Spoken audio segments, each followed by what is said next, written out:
Okay. Far away. My name is Kamran Hamidov. I'm from Azerbaijan, and recently I just started, as you know, that brand and evidence institute, which I inspired by you, by your institute, and by your How Brands Grow book. It really inspired me to start this business in Baku, in Azerbaijan. Firstly, I would like you to introduce yourself to our audience in Sure. Azerbaijan who may not know you. Right. My name is Byron Sharp. I'm a professor of marketing science. I'm director of the Ehrenberg-Bass Institute, which is the world's largest, by far, institute that studies marketing. So we make discoveries that are often surprising, right? Which is classic science. Most scientific discoveries are very surprising. And but they're very useful. So for chief marketing officers and CFOs and CEOs around the world, it's very illuminating to discover the world is maybe different than you thought. And that's why so many huge corporations around the world sponsor the Ehrenberg-Bass Institute so that we can keep on making interesting and useful discoveries about the world. So you may know me from the book How Brands Grow. We've published Yeah. quite a few books, but that was the first book that documented scientific laws in marketing, in brand performance, in consumer buying patterns. And they have profound implications for how brands grow, which is why the book is called How Brands Grow. Uh, which is a topic that is of great interest to marketers. So our advisory board asked us to write a book like that would cover our early fundamental findings. So to help them change their companies, to help them explain to the CEO why they were making changes in marketing and that there was now some real science behind it, and so they can give them the book and CEOs are bright people. They can read these things, and it gives them more confidence that marketing is now, like every other discipline in the world, eventually science starts to shed some light. And of course, marketing is a real world discipline. So it's a very big part of our real world.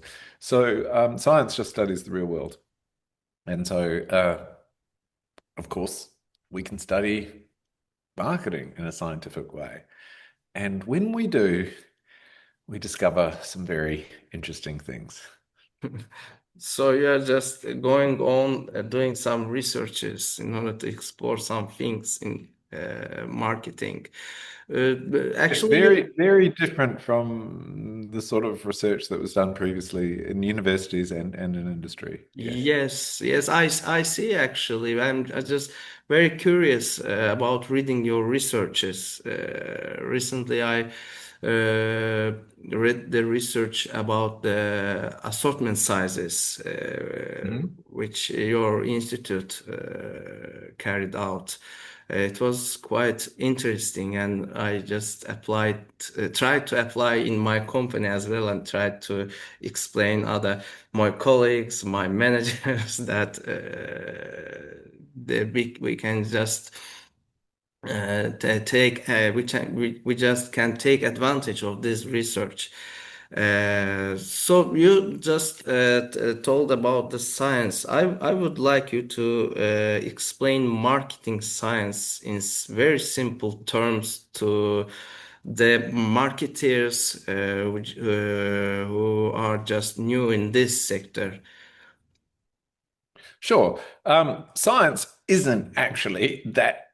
I mean, it can get very complicated, but at its core, science is not, and science tries to be as simple as possible. So scientists love discovering what we call scientific laws, which is something that repeats over and over, and you know where it's going to repeat and where it doesn't. So I always like to joke that no engineer, who arrives in Azerbaijan or Argentina or something, they don't ask what's Argentinian gravity like. They don't ask, you know, if you're building rockets, you know how to calculate what the escape velocity is, Yes. or anywhere that's on this planet. And that gives us scientific laws give us the power to predict. They give us great reassurance that if we do X, if X happens, Y will happen. A really simple example is that water boils at about 100 degrees Celsius. And we know all sorts of things that we might have thought might affect that, right? Like the shape of the pot, the size of the pot, how you heat it. None of these things matter. That's surprising. Okay? The only thing that matters is altitude, which is a bit weird, right? And it turns out it's air pressure. So we can make very clear predictions about at sea level with this much air pressure, the water will boil as soon as you get to 100 degrees. We make that perfect prediction. If you go up a mountain, it will boil at a slightly lower temperature. If we make that perfect prediction, it will just keep happening over and over. It doesn't matter, where in the world, who does it, the experiment. You do that as an experiment, and you'll get exactly the same results as anyone else, unless you make a mistake. Wouldn't it be wonderful if we had such things in marketing? And we do. Uh, Probably one of the most famous, or it's, uh, it's certainly very surprising, is that we can predict, for knowing the size of a brand, we can predict how many customers will buy it in a period, and we'll know their loyalty rates, right? How many people will leave, how many people will be heavy, how many people will be light, what their average purchase frequency is. That those are the two things that make up your sales, right? Your sales depend on how many people bought it and Yeah. then how often. And we can predict that. And there's this law, which we call the double jeopardy law. It's a funny name, but it's because we express it in the negative. We say smaller brands. So this is a brand in any time period has less market share. So any time period it sells less, it will therefore have fewer customers, and those customers will be slightly less loyal, slightly less heavy. They will buy it slightly. And what that means is a bigger brand has a lot more customers and they're a little bit more loyal. And we can predict that. We see that. It is like the water boiling, right? We see that everywhere. You can go do a survey for your brands, and you'll get exactly the same pattern against your competitors. And that is a very surprising finding in that marketing textbooks used to talk about these small, there'd be small niche brands that would be, you could have two brands. One's a small brand, but one's a niche brand. And the niche brand has uh, a much smaller customer base than that other brand, much smaller, but those customers are very loyal to it and they buy it, near exclusively Yeah. or at a heavy rate. That doesn't occur. That's surprising, right? You'd think, Yes. Very, very. why doesn't that occur? Why? Why? Yeah, and I think it's also intuitive that these high loyalty brands would be sort of small niched ones. And no, actually, the brands that have higher loyalty are the very biggest, and that is sort of counterintuitive. I don't think it's counterintuitive that a big brand would have a lot more customers, Yes. but it is sort of counterintuitive that those customers would be, like more. You could imagine a small brand, I don't know, Skoda or something, having a small customer base that were highly loyal to it, but you wouldn't think Toyota would. And you go, no, actually, Toyota has higher loyalty than Skoda because Double Jeopardy says it must, because it has far many more people drive Toyota than they drive Skoda. In fact, small brands have less loyalty. That's surprising. That's Um, right. but aside from the surprise, there's also a terribly practical discovery because it says we can't, if we want to grow, and I'm sure that marketers in Azerbaijan are the same as marketers all around the world, you do want to grow. Yes. This tells you you must get more customers. You can't write a marketing plan that says, no, we'll just make our existing customers more loyal to us, and that will drive growth. It's like It's No. not working. Well, because if there were all these brands doing this, you wouldn't see that double jeopardy law. But we do see the double jeopardy law, and we see it in every country and in every category. And so that means no, the only way a brand can get more loyalty is to get bigger, right? We had a sponsor, we have a sponsor, and they're a banking brand they're a big banking brand in Eastern Europe. And they once had the goal of being the most recommended bank, right? The bank that people sort of loved the most and talked about. And we pointed out that the only way you'll get that is if you have more customers than any other bank, which should be your real strategy. If you want to grow, you must get more customers. And then they will be slightly more loyal to you and recommend you a little bit more. But main thing is you must get more customers, which they have been doing now very, very successfully. But so knowing the way the world works, knowing what you must achieve means you're more likely to think of creative ways of doing this that work. Yes. Uh, great creative ideas from marketers can be absolutely killed if they go against the way the world works. Like if you're a coffee shop and you think, if we have a loyalty card, that will win us lots more customers. No. It won't. It will make our existing customers more loyal. Possibly a tiny bit, but it won't drive major growth. And it will probably slow you down serving coffees, Yeah. which, if you're a coffee shop owner, that is the difference between making money and not making money. Because sometimes of the day you're awfully busy, right? People won't go, oh, it's all right, you're busy. I'll come back in 2 hours and get a coffee. They won't. Yeah, actually, uh, saw it in my personal experience regarding your coffee shop Yeah. example. I never paid attention to that loyalty cards actually. Who would buy 10 coffees in order to get the one for free? It's just The people who work right next to that coffee shop and go there every day. So of course they do it. yeah. But they were going to buy that 11th coffee anyway. Anyway, Now they get it for free. Yay. Right. So that's a very good example of, let's say that was done really well and they introduced it to their customers and they smiled at them and they told them about the free coffee and it was really implemented really well. It's still not going to work because it breaks a marketing law which says you will grow only by getting more customers. Um, and if you're a coffee shop, you've got to work out ways to serve more customers, and you've got to work out ways to get people to come to your coffee shop when you're quiet. yeah. That's how you make money. So, Professor Sharp, we just talked about the double jeopardy. So, I know, and I have read a couple of articles regarding duplication of purchase law. Right. What can you say about that, and how these laws apply for smaller markets like Azerbaijan? Well, they apply everywhere. The duplication of purchase law, duplication of customer law, is like I don't know, the sister of double jeopardy.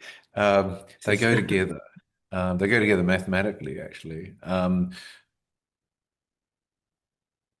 Sorry, I'll just explain it to your listeners.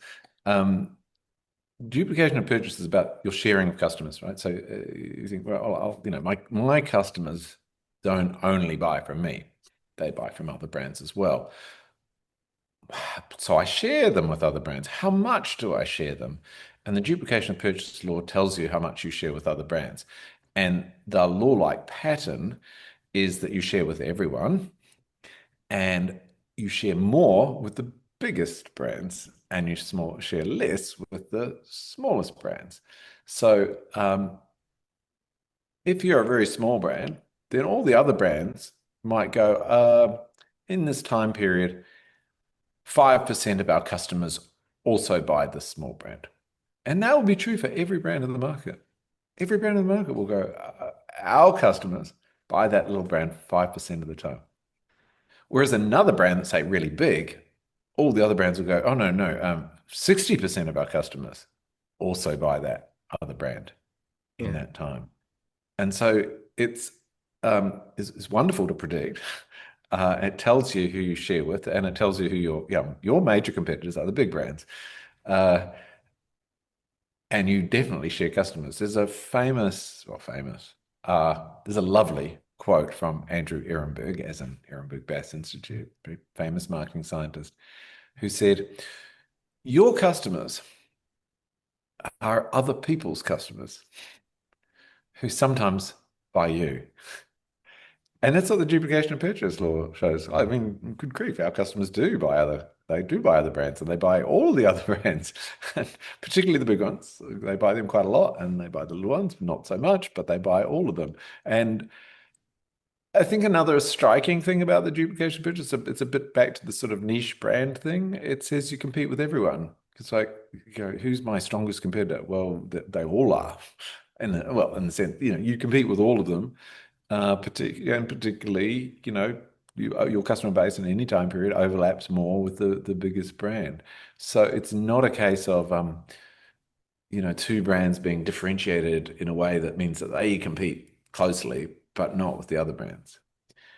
It very much destroys a particular view of marketing, which came out of the Phil Kotler classic sort of textbook view, which describes brands as a bit like village stores. And you say, oh, here's this, one store in this village. Well, who do they sell to? Well, they sell to the people in that village. And occasionally some other people, when they come through the village and things. But largely they sell to the people in that village. They don't really compete with another store that's in another village because they're separated. The Yes. duplication of purchase law says, no, you're competing with all of them. It's like the motor car's been invented, and the distances between the villages are now very, very, very small, and people can buy from all of them. And that, is a surprising finding because I don't know, when I was at university, I was told that there was this mass marketing era, but that had gone. And nowadays brands, every brand had its particular customer group, like its village. Yes. And if that's the case, then you don't get a duplication of purchase, or you get the two villages that are close to each other sharing customer slots, and the village that's a long way away doesn't share much with them at all. And you do sometimes see that when it is something like due to massive physical differentiation. But for most brands, they're pretty available. I mean, brands that sell on the internet, Amazon, or in pharmacies and supermarkets, of course, have a lot of competition there along with them. Yes. Perfect. Thanks for explaining the application purchase law with great examples. So given I those, didn't use any math. sorry. I didn't use any maths. I mean, you can't. Yeah, you can. There So is algebra. There is algebra. given those patterns, I would like to talk about the heavy users and light buyers, which I've also read a couple of articles regarding the law of purchase frequency, where the growth really comes from. Actually, we talked about gaining new customers. I would like to just know about the law of purchase frequency. What does this law tell us? It underpins actually those other laws because when you look at the buyer frequency, you're looking at the loyalties of all the people in the marketplace and how they distribute those to different brands. And ideally looking at how, when do you buy us? And when you look at that, you see that you have a few people who buy you quite regularly, and you have an enormous number of people who buy you very infrequently. And and this particular statistical distribution was discovered by Andrew Ehrenberg, and this is the law of buyer frequencies. And I don't know what a lot of people don't appreciate, even those who are, mathematically inclined and know what a negative binomial distribution is. What people don't appreciate is that when a brand grows, it moves from one negative binomial distribution to another one. Uh, it now has more people who buy it, and those people buy it a little bit more often. But it's really that same distribution of buying frequencies. You still have mostly very light customers, very infrequent customers. You've essentially just been able to recruit more of those, or nudge them up. They used to buy you once every 2 years. Now a whole lot of them buy you once every year. Yeah. That's the only way. If a brand grows, that's what we see. Right? It just has to happen, which defeats that idea of I could just concentrate on, say, just my heavies and get more out of them. And we recently published an article where we looked at this. We looked at each brand's buyer base, each set of customers, how much more sales you could get from them. Because you're not getting all of their category purchases. And what that shows is that if you do grow, the bulk of the sales will come from your very lightest buyers. Mainly because there's just so many of them. You can sort of imagine that if you grow, say, all of these customers maybe do one more purchase a year from you, that would be amazing, right? And so you'd go, well, where does the growth come from? Well, we had 1 million people who were light, and we had 100 who were heavy. So the heavies gave us 100 more sales, and Yes. the lights gave us 1 million more sales. Oh, so just the sheer number of light buyers, infrequent buyers, which is what we see for a negative binomial distribution for products that are what we call repertoire products, things that sell. Stores, Yeah. products on shelf, things like that. Can we say that light buyers dominate revenue as well? Yeah, they produce a surprising. I mean, heavy buyers, obviously, small group of customers, but they do produce a reasonable amount of revenue. But typically, the lights still produce even more because there's so many more of them. Also, if we're talking about next year's revenue, if you want to know where your next year's revenue is going to come from, an enormous portion of that is the very lights. In fact, for fast-moving consumer goods, things that sell in pharmacies and supermarkets and grocery stores and convenience stores, a huge portion, like 30% of your sales, will come from people who didn't even buy you at all last year. Yes. And it's not that you've suddenly won them over. It's more that they just don't buy you every year. And last year they didn't buy you. And hey, this year they did. So the lesson for marketers is you can't fall for the heavy buyer fallacy. Yes, your heavy buyers are heavy. They're worth more. That's great. Yep, of course. Everyone knows that. But you've got an enormous number of light buyers, and they are absolutely critical for your revenue, particularly revenue next year. So you don't have as I like to say, reach is not optional. You can't just talk to your friends. You've got to work out. This is what makes marketing hard, right? It makes it difficult. Yes. I need to work out ways that can reach all these light buyers and just make it a little bit easier for them to buy us. How can I make it just a little bit easier? How can I make them just notice me just a little bit more? How can I make them just remember that they do buy us sometimes? But I can't spend very much money on any individual because they're not going to give me a lot of sales. This Yeah. is why marketing departments were actually invented, wasn't it? Yeah. So, which do you advise tracking all of these laws monthly, quarterly, or yearly for the companies or for the brands? Oh no, these laws are very stable. So it's very useful. We do for our sponsors a lot. We do a thing we call the laws of growth analysis, where we will look in their category, we'll get the data, and we'll examine how the laws show up in their data, and we'll look for any interesting anomalies, which won't be huge, but you might get a brand that has, say, slightly less, slightly more penetrate, slightly bigger customer base than you expect, and slightly lower loyalty for its market share, something like that. Or a classic, or something, lower for, a 10% market share brand perhaps should have, in this time period, 30% penetration, but this brand has 28.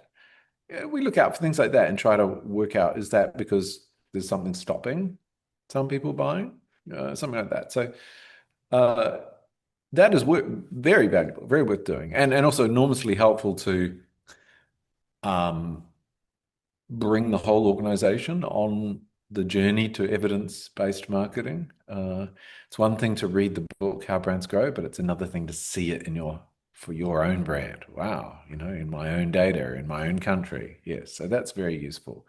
But do you have to do that very often? No, because what he'll do it again, and you'll see the same thing, and you'll do it again, you'll see the same thing.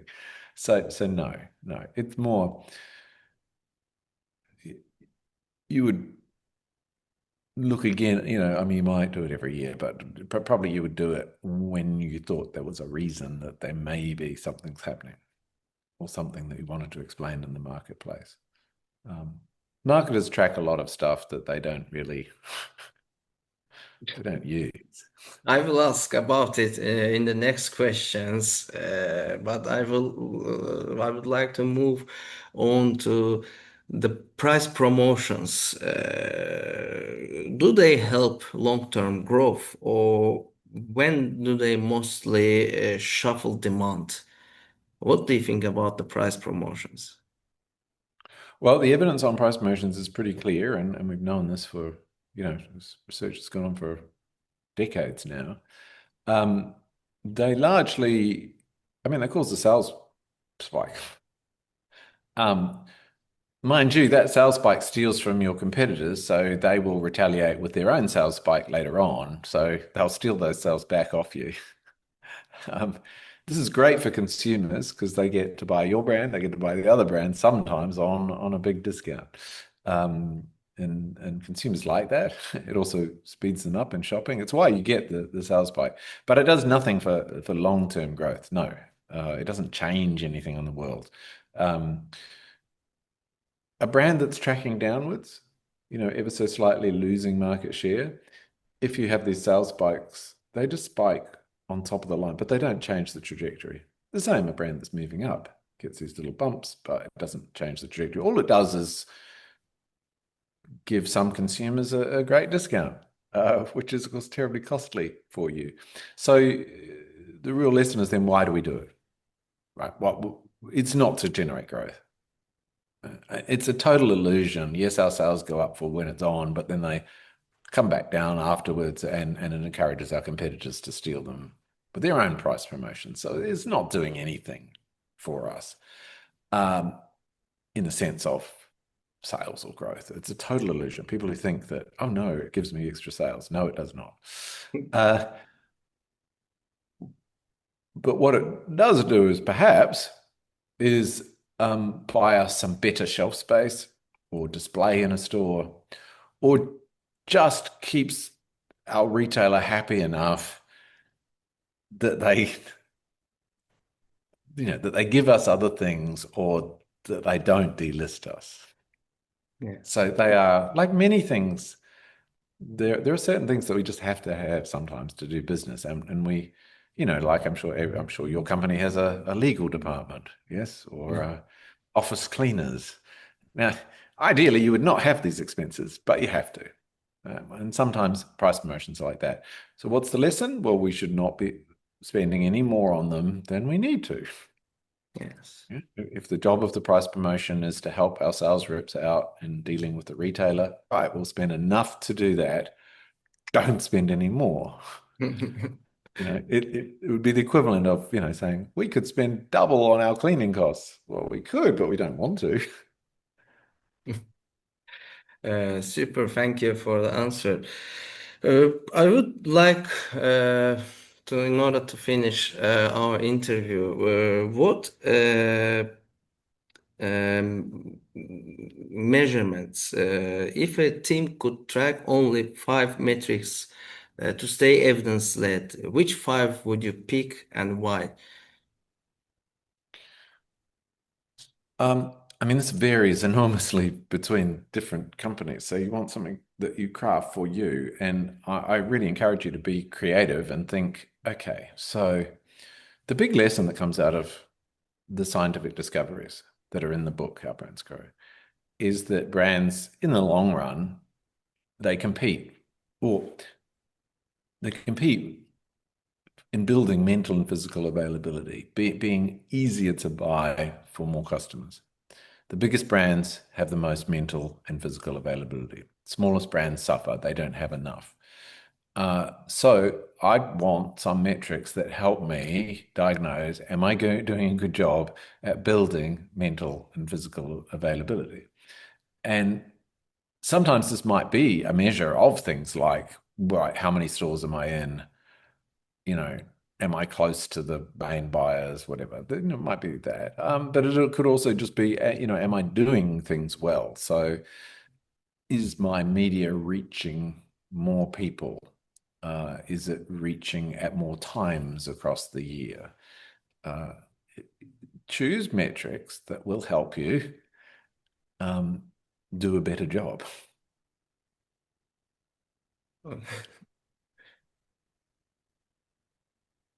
It's people often say, how I must, how would, how would I measure my physical availability? How would I measure my mental availability? It's like, well, is that your problem at the moment?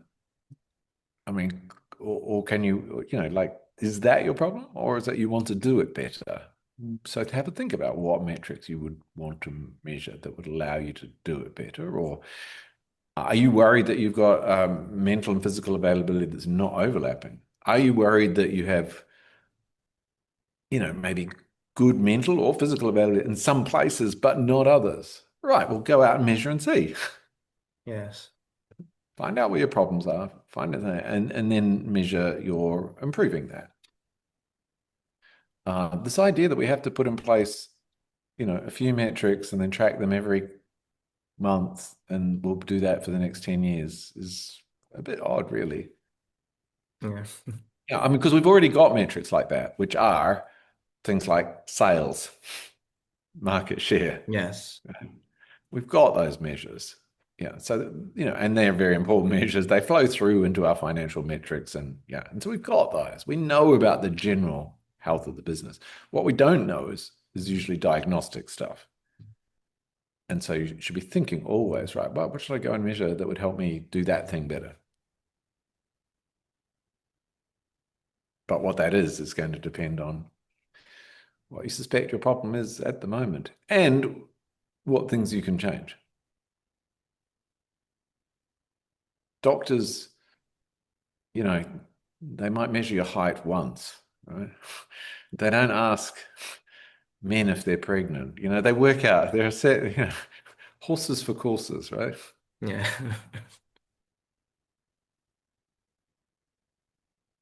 Uh, We in our university textbook we have a chapter called I think meaningful marketing metrics, which doesn't so much sort of advocate particular metrics, but it does tell you how to be sensible about picking metrics and not being sold. Uh, there are a lot of dubious metrics that are sold to marketers. Super. Thank you. Thank you, Professor Sharp. It's a Uh, pleasure. It's my first for time talking in Azerbaijan, yes? yeah, really. That's great. That's great. Thank you for taking time, taking part in this interview. It was really great honor for me talking to you, asking questions to you. Let's the science reach new areas. Great. I hope so. Thank you very much. Thank you. Thank you. Thank you. Okay. Bye. Bye. Bye.